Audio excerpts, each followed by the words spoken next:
Tamil Nadu, Kerala, Karnataka, Andhra Pradesh, Telangana, Punjab, Odisha demand fair delimitation. போலீசுக்கு போக்கு காட்டி வழிப்பறியில் உல்லாசமாக வாழ்ந்து வந்த ஒரு தாய் வயிற்று பிள்ளைகள் இவர்கள்தான்.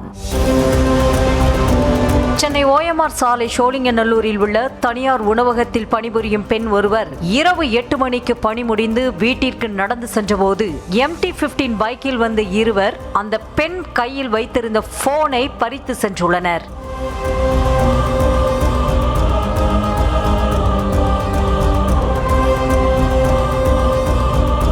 இதேபோல சோழிங்கநல்லூர் குமரன் நகர் சிக்னல் அருகே உள்ள பேருந்து நிறுத்தத்தில் பேருந்திற்காக காத்திருந்த இளைஞரிடமிருந்து ஒரு செல்போனை பறித்துக் கொண்டு கண்ணிமைக்கும் நேரத்தில் தப்பி சென்றுள்ளனர்.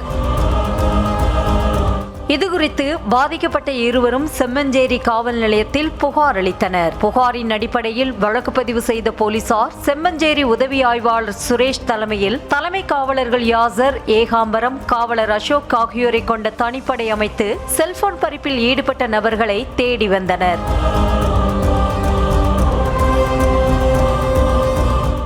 இதையடுத்து சம்பவம் நடைபெற்ற இடத்திற்கு சென்ற தனிப்படை போலீசார் அப்பகுதியில் உள்ள CCTVகளை ஆய்வு செய்ததில் போன் பறிப்பில் ஈடுபட்டது பழைய குற்றவாளிகளான சென்னை சோழிங்கநல்லூர் பொன்னியம்மன் கோவில் ஏரிக்கரை ஓடைத்தெருவை சேர்ந்த 25 வயதான தமிழ்ச்செல்வன், 26 வயதான தமிழரசன் என்பது தெரிய வந்தது. இவர்கள் இருவரும் ஒரு தாய் வயிற்றில் பிறந்த சகோதரர்கள் என்பது தெரிய வந்ததை அடுத்து அவர்கள் வீட்டிற்கு சென்ற போலீசாருக்கு இருவரும் காஞ்சிபுரம் மாவட்டம் பாலூர் என்ற பகுதியில் பதுங்கி இருப்பது தெரிய வந்தது.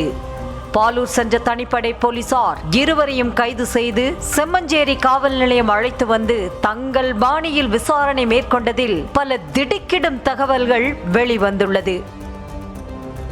அண்ணன் தம்பியான இருவரும் பல்வேறு பகுதிகளில் போன் பறிப்பில் ஈடுபட்டு அந்த போனை பாரிமுனையில் உள்ள வாடிக்கையான கடையில் விற்பனை செய்வதை வழக்கமாக கொண்டிருந்ததாகவும், கிடைக்கும் பணத்தில் கஞ்சா, மது, மாதி என உல்லாசமான வாழ்க்கை வாழ்ந்து வந்ததும் தெரிய வந்துள்ளது.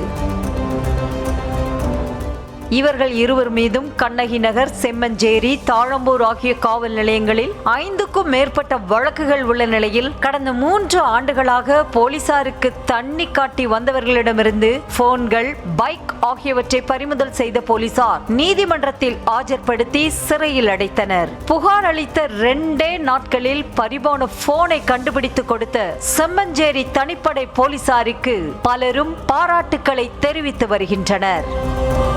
Tamil Nadu, Kerala, Karnataka, Andhra Pradesh, Telangana, Punjab, Odisha demand fair delimitation.